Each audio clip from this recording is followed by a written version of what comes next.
Alrighty, so what we've got in front of us right here is a drill press. Now it's going to be a bit different to the one you have at school, but it's got all the same features, including a on-off emergency switch, which is that red button right there. Now, once it's been turned off or disabled, you need to twist it to the left to pop it open. As you can see, once you've turned it on and got the drill bit moving, to turn it off, you just hit the red button and it will stop. Now, to lower the drill down, you're going to want to go through and use the wheel on the right hand side. Please be aware that it's going to want to pop back up to the top. As far as safety is concerned, you need to go through and make sure that any loose clothing or long hair is tied up and out of the way. You're going to want to use a quality hair tie to make a tight bun with no straggly bits. If your hair is touching your collar, then it needs to be tied up. The next step in workshop safety is eye protection. You've got 3 options for eye protection. Those options include safety glasses which fit over the glasses that you currently wear, or a face shield.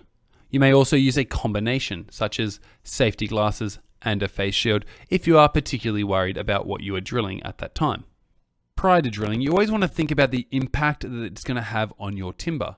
For example, as the drill goes through, it's often going to push out the back and cause a sort of chipping. This is an example of extreme chipping.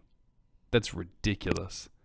Anyway, to overcome this, it's pretty simple. You put a piece of backing timber at the back. The timber is just a piece of scrap timber clamped beneath your main piece.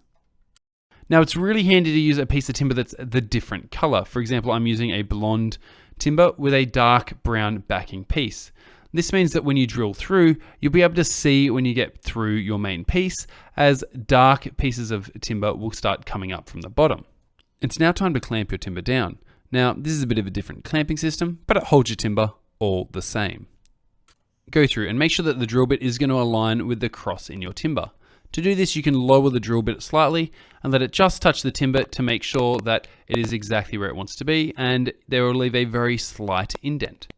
Once you're happy with where it is, go ahead and tighten that clamping system up and lock your timber in place. Make sure it's not going to move anywhere, and then you can get to drilling. After you've started that drill up, lower it down towards the timber. You don't want to move too fast, as you want it to slowly cut into the timber, not tear.